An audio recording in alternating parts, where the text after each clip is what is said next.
Don't you always have this feeling sometimes games just don't trust you anymore? Then I have here something for you. A journey that I want to emphasize my point that especially games like Tainted Grail, that this is the way to go in an immersive experience in contrast to many other games. In pen and paper, if you ever have played Dungeons and Dragons or Pathfinder, there is always one thing that draws in players, and that is an immense good hook. You see this iconic statue, and there is a blood lake.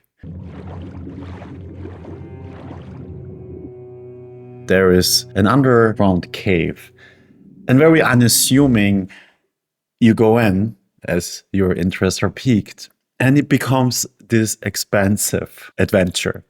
The environment changes in something that you might expect, but all the corpses and bodies mutilated in front of a closed stone door. And there is the Herald of Mordor. Too much time spent in a loop of nasty thoughts. Perhaps we should finish our conversation. There's no point. Trace some failed quest, some murder going on, some mystery behind the door, that he is on the edge or about to give up, is intriguing and a mystery that as a player I want to now solve. So the bait here, and that is the definition at least that I come up with after the hook when I talk in pen and paper terms, is that the distance between the hook of the environment and the details presented through Mallory now give you another dimension or another layer, but still remains a mystery what is beyond the door. You enter into a quite different area that I did not expect. It becomes this beautiful enclave interior garden with a tree in the middle. And it's beautiful to look at. Danger is everywhere. And there it is where you slowly realize through reading notes. One of them, perhaps we need it.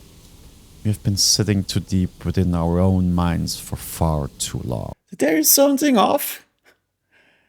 And the beautiful thing is the iconographics of going deeper into the rabbit hole is in front of you. Because the tree itself, which is in the middle, you have a hole which you can go inside, and it gets narrow, and then at some point it opens up into this expansive ruins and flowers. Beautiful, and it gets much more intriguing. The pacing is increased, layers are interweaved, intertwined, and there we as a player can feel that we're close to a revelation. But the beauty of it is that there is another obstacle, and that is a dialogue between one of the major characters in that story, in that cave, that reveals a little bit more what this is about, with a lot of justifications. We needed to take a step back, and for that we needed a place of peace. The idea of a garden reminded us of the quiet murmur, and so we created the garden. And then obviously there's the crescendo.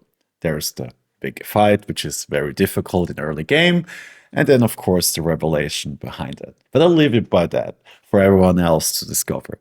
I'm just so grateful that the developers just trust me to understand the setting, the hook, and then just let me go and discover it for myself and be rewarded to read, to listen the dialogues, to interact with the environment, suck it in, and understand at least these connections without the hand-holding.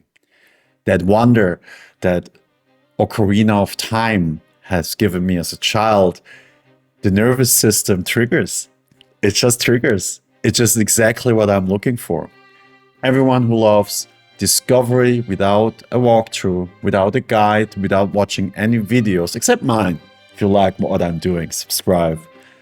To discover a little bit again what it is about wonder and surprise in these types of games.